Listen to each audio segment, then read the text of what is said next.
Honestly, I thought Jamestown would have bigger houses. Or more houses. It's the 17th century. Well, I thought it would have more houses. Sorry, that's what I meant to say. I thought it had more houses. So this is basically the entire town, Yeah. which is nothing. But still, I thought it would have more houses though. Yeah. Honest. Yeah, but that is one. This one's like the biggest one. Yeah. It's probably the stable. Come on. Right. Can we go in that one first? Watch it. Watch your step. Yeah. Chicken. Chicken, chicken, chicken. There's all the armor they used to wear. There's a chicken. What? It's outside of the building. It's a rooster. It's a chicken. Chicken. It's a rooster. Get it right. Rooster. Get it right. Make it right. No, that's a chicken. That's a rooster. It's a rooster. Oh, there's a chicken. The other one was a rooster. I'm going to make bread. Ooh. And where'd it go? Oh, I got the right there. There's chicken. Yes, we have chickens here. You know why? Why? Because they're chickens. We're hungry. Makes good sense to me. We eat chicken. Who's gonna make bread? Yeah, making bread is it just appeared on me. I don't know what. Hey, what is Here this? it comes. What is No, this? it's over there. Come over here. What is this? What is this? Those are beans. Beans. Yeah, and the green things over there, those are split peas, and that's corn, and there's bread, and there's salted fish, and salted pork, and turnips. that? Those are oyster shells. Yeah. There it is. Radish. There's the bread. There. That's Amanda. I'm a genuine Amanda. That is a chicken. Alright, leave this poor chicken alone. They take 2 AA batteries. The rooster's an eyeball.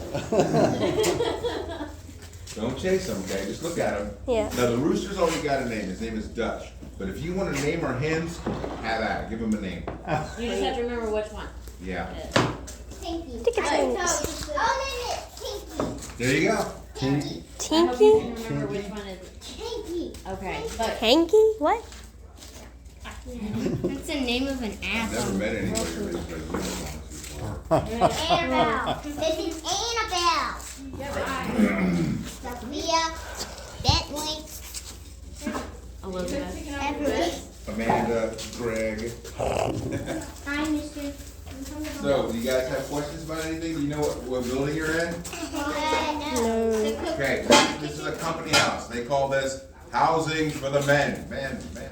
This is gonna be a house for a bunch of guys, a bunch of bros, a bunch of dudes. And that's what you get, man. And one thing that's not historically accurate, everything's historically accurate as far as we can go, except for one thing, and there she is. There are, at 1607 especially, there are no women, but only men. English women. Basically soldiers, because look like armor. Then some of them, not all of them, a lot of them are soldiers. So you're gonna have people who are like carpenters and blacksmiths, as one blacksmith, surgeon, and then a lot of laborers. A lot of guys coming from England, from London, they're here to just work to make money. That's what this is. This is money. And this is kind of like a barracks. This is where you would get 20 to 30 men living in a house like this.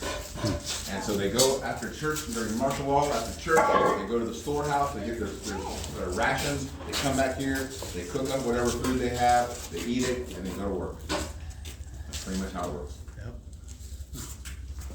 I remember it all. It was just like yesterday. And we have real food here. See what that, you know, what is that? Bread. Right. Bread. What is this? Roasted fish. Yeah.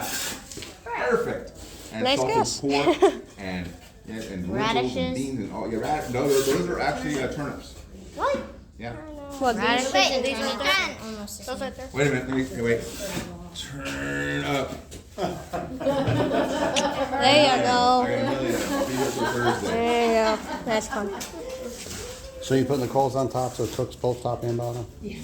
And then you're gonna stick that in the fire? Or you're just gonna leave it like that? So this is called downward cooking. So yeah, the floor is oak top. Oh, okay. So you You put Cool stuff. hot embers down and then a trivet on top of the embers. yeah. And then the kettle oven and then yeah, the and there's a Why is it look pink on it? Does it grow the size of the pot, the bread, or is it basically that size?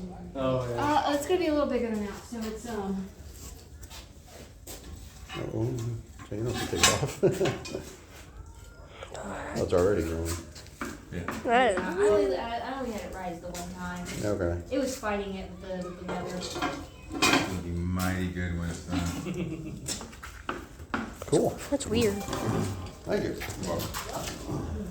Hey, Dad. Yes. So what I found out was for the summer, and so that I have all that wool to make any yarn and stuff. So what I'm going to do is build a pen out of these temporary fence pieces, these hurdles that I'm making, and I'll put the sheep in there, and then I can just get one out at a time when I need them to do the shearing. Or if I'm trying, like you see all the grass and stuff in the corner of the fort over there, if I decide I need to save that grass for them to eat next month when it's real hot, I'm going to use temporary fencing to keep them off that until I want them over there eating that stuff. All this stuff is really neat. They just shot a musket. They did. That was the, hey everybody, we're starting a musket demonstration announcement. And head on down there. He'll talk about the gun for a few minutes and then we'll shoot it. We saw one when we went to the Yorktown. Ah. Go! This is a tool called a bit stock. And this is used for making holes. Basically what I'll do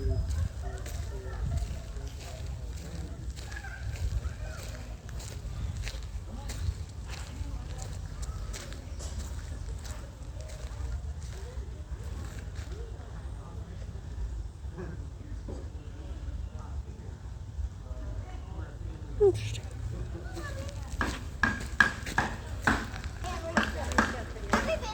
Nope. No, but we can go. Is there any chicken for Nope. Probably not. But nice house. The size of that fireplace. Holy crap. Dang, that's a big fireplace. It's a Look at biggity. that fireplace. It's a biggity tickety. That's a room all in itself. No, because It is. that's where Pretty you much. can make your food. Oh yeah, definitely. That's also to keep you warm. Yes. Yes. I bet I can like just lay on this The side. whole room. Hey, imagine sharing this bed. Huh? You But wouldn't be. This would be luxury for them. Your big Definitely box. wouldn't be cold. Yeah. Ooh, look at that. Storage boxes. There's storage over there. Why are you scared? Go back to the dance. That's a big chimney. Oh yeah. I wanted Every room has a fireplace. And Oh, yeah. huge fireplaces. Yeah. Man, I can barely keep up with one fire in my house. Because they're back-to-back fireplaces, so they share one too. Oh, look at the armor. Look at the armor. Get out, right? Because we're not. Nice. Nice. Okay. It's a big house. Oh, this is where the luxury sleeps. Mmm. This is where the master sleeps. The master bed. Look how you. The master bedroom in like the 1700s. 16. Actually, 1600s. Stay cozy. Very cozy Six- too. Bro, the master bed and the master bedroom. That's our camper right now. That's the master bed and bedroom in the 1600s.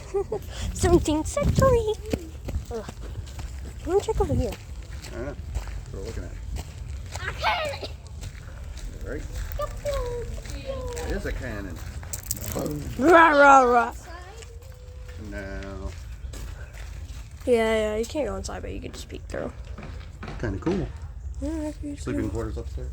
Ooh, hey, look, I see a sword, I think. You say they got a pool in here? No. Wish. You wish. You wish, Aunt Bee, you wish. This is a fort. Oh, that? James Fort. James Fort. And we can go inside. Yay. Oh, it's a church. This is the church of one of three public buildings in James Fort.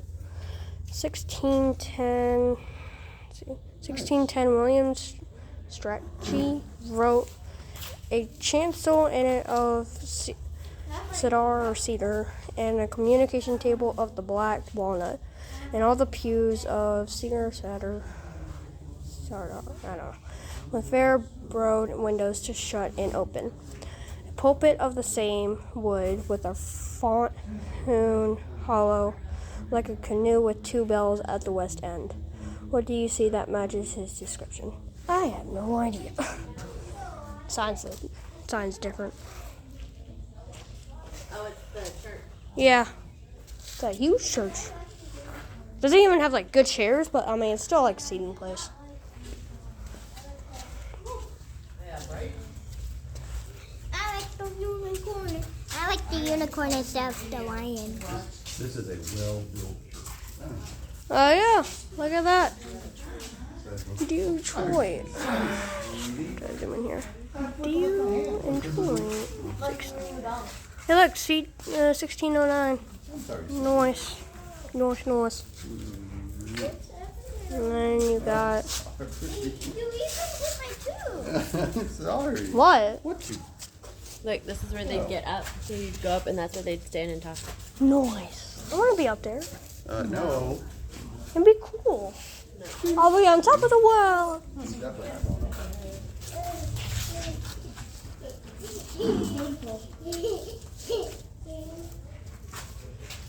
See you better move.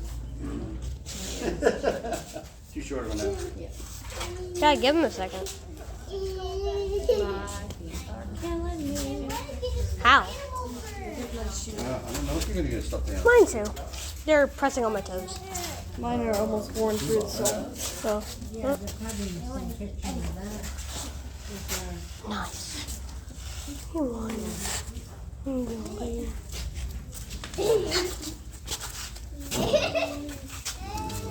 Yep, got more steps. Ooh, got bright. You get to wear one. Imagine you could actually wear that. You can. Rather not.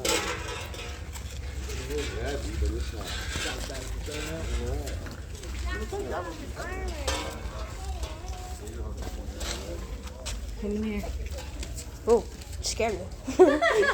To be honest. This is the guardhouse. This is the headquarters for the military. The place where the men are organized every morning for guard detail, and the place where those men have a chance to hang up their equipment when they're on call. So like a ready room. Okay. Today gives you a chance to see the different types of military equipment the English brought with them. Okay.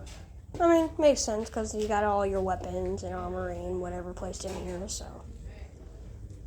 Just saying.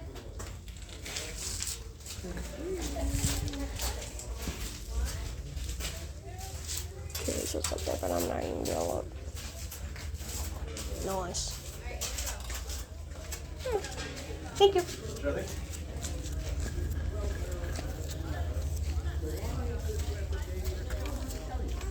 I've just fired. I covered my piece. And while I'm grabbing my priming flask, blow out any burning embers from the previous shot. I think it's a risky proposition to leave burning embers in the can and put gunpowder on top. There's not that much gunpowder in here, but it's really annoying when the flask blows up. It's only happened 3 times on me. It's very unnerving. Now, I don't carry very much ammunition for this musket, but if I'm going into a fight,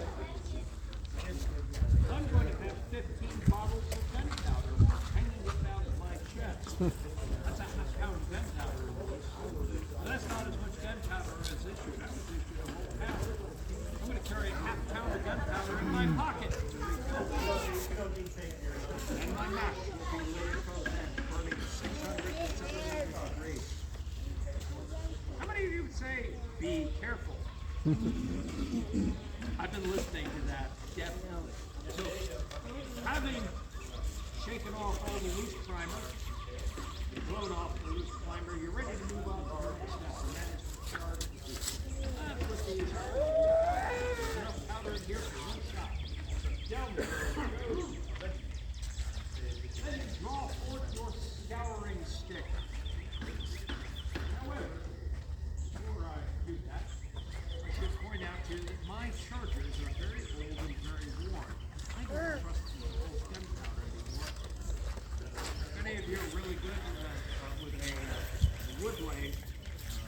your business card. You might say you want to make us some of these. We'd like to talk to you. Meanwhile, after you place some powders down the barrel, your next step is to draw out your scouring stick and short full-size. Now you might think the bullet bag is where you reach into to grab your bullet. Do not do that. It's too much time. Tip your bullet bag upside down, shake a handful of bullets into your hand, and pour them. Now, how about a handful of bullets in your left cheek? Now, when you shorten your scouring stick, stick the bullet, roll it down the barrel, and ram your charge. Don't worry, the bullet's wet. It makes it go down the barrel easier anyway. Now that your weapon is primed, charged, and loaded, you still aren't quite done yet. You're going to take your match and hold it well. I think hold it well means well away from the loaded weapon you let go. Well away from the bottles of gunpowder all over your chest. So when you blow off your coal, blow the embers away from yourself. Then cock your match, try your match. You're finally ready to fire. So here comes the loud part. Now's a good time to cup your hands over your ears and open your mouth.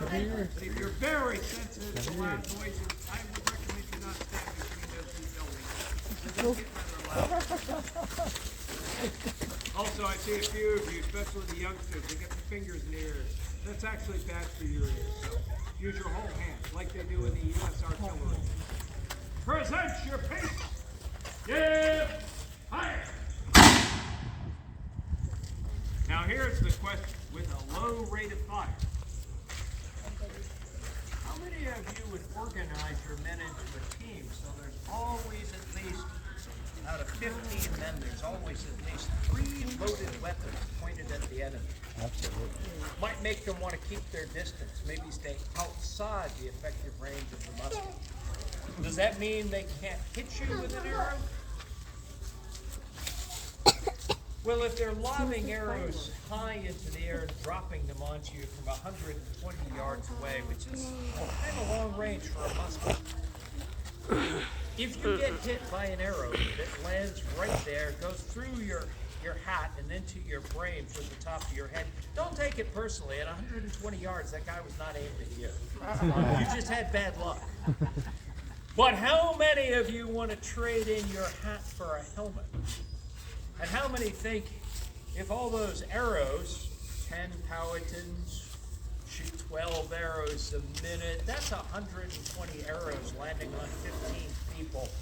How many think maybe some body armor would be a good idea? And you know, back in Europe, musketeers were considered to be dangerous at a distance and horribly vulnerable to men on horseback or men with spears and swords. So they're always provided with soldiers whose job it is to protect the musketeers. Where are these guys? Well, in Europe they're called pikemen. They're great for stopping a French cavalry charge. Don't rely on a musket to stop a cavalry charge. What will happen is, if you are very good marksman, you're not frazzled by the sight of an entire squadron of cavalry thundering down at you. You aim dead center of the man in front of you, you're aiming at the thickest and most angled part of his armor, which means your shot hitting him right square in the solar plexus leaves a dent in his armor. And it probably hurts a bit, so now he's got a bad attitude. You have an empty weapon, but you should try to surrender.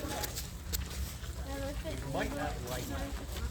So some people say, aim lower, shoot the horse, that'll stop him. You can stop a 200-pound man with a matchlock musket. Horses are a big difference. A horse weight, a body mass of a heavy cavalry horse is 1,200 pounds. And unless you hit him in just the right spot, you just wounded the cavalryman. So you shot a bullet into his shoulder. The horse is miserable and injured. How many of you are going to spare the man's life who's trying to surrender to you after he hurt your horse? How many say no mercy for that guy? No mercy. Right. I just want to see how many fellow cavalrymen are out there. That's all I want to know. So don't hurt the other guy's horse and then try to surrender. He might obey the rules of war and not cut you down with his sword, But his excuse will be, well, my horse can't read the rules of war, and that's why my horse knocked you down with his shoulder and stepped on you, and when you tried to get back up, he kicked you to death. So sorry. So, in Europe, to protect you from cavalry, soldiers called pikemen. They wear a lot of armor. They carry a long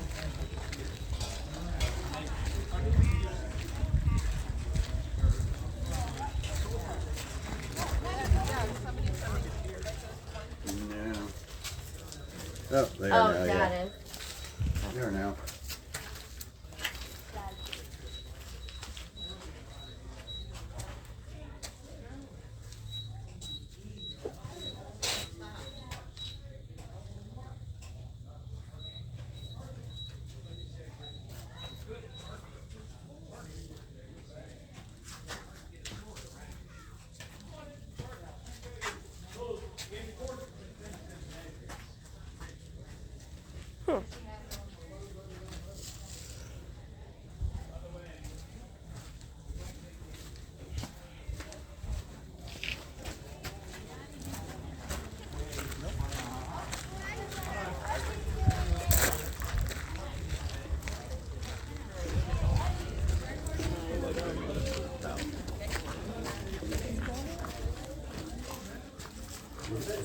So, it's just a house.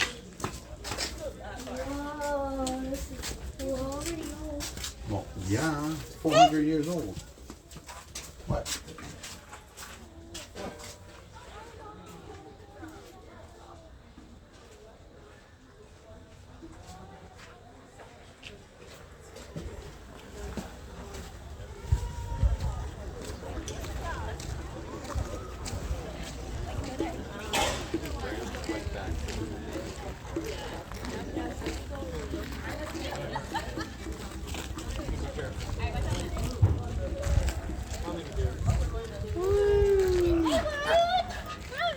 Ducked his head there. He's like, what are you doing to me?